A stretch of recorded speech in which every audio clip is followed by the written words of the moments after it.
ಮನಮೋಹನ್ ಸಿಂಗ್ ಅವರು ಕೊಡುಗೆ ಇಲ್ವಾ ಈ ದೇಶಕ್ಕೆ? ಸೆಂಟ್ರಲ್ ಯೂನಿವರ್ಸಿಟಿ ಇದೆ, ಸೆಂಟ್ರಲ್ ಯೂನಿವರ್ಸಿಟಿ ಅಂತ ಇತ್ತು, ಅವ್ರ ಹೆಸರು ಇಟ್ಟಿದ್ದೀವಿ.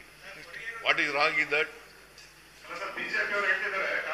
ನಾನು ಪುನಃ ಬಿಜೆಪಿ ಅವರು ಅಂತ ಹೇಳ್ಬೇಡ್ರಿ, ಅವರು ರಾಜಕೀಯವಾಗಿ ಹೇಳ್ತಾರೆ. ನೀವ್ ಹೇಳಿ ಅಂತಂದ್ರೆ ಬಿಜೆಪಿ ಅವರು ಹೇಳಿದ್ರು, ಬಿಜೆಪಿ ಅವರು ಹೇಳುದು ರಾಜಕೀಯ ಕಾರಣಕ್ಕೋಸ್ಕರ ಹೇಳ್ತಾ ಇದ್ದಾರೆ.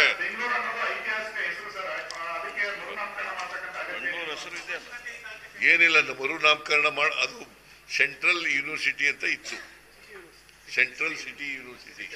ಈಗ ಅದನ್ನ ಮನಮೋಹನ್ ಸಿಂಗ್ ಸಿಟಿ ಯೂನಿವರ್ಸಿಟಿ ಅಂತ ಮಾಡಿದ್ವಿ. ವಾಜಪೇಯಿ ಇಟ್ಟಿದ್ದಾರೆ.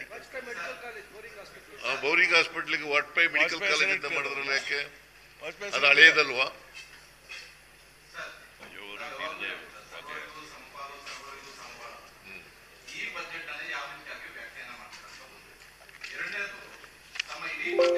ಸರ್ವರಿಗೂ ಸಮಪಾಲು ಸಮಬಾಳು ಇನ್ನೂ ಸಿಕ್ಕಿಲ್ಲ.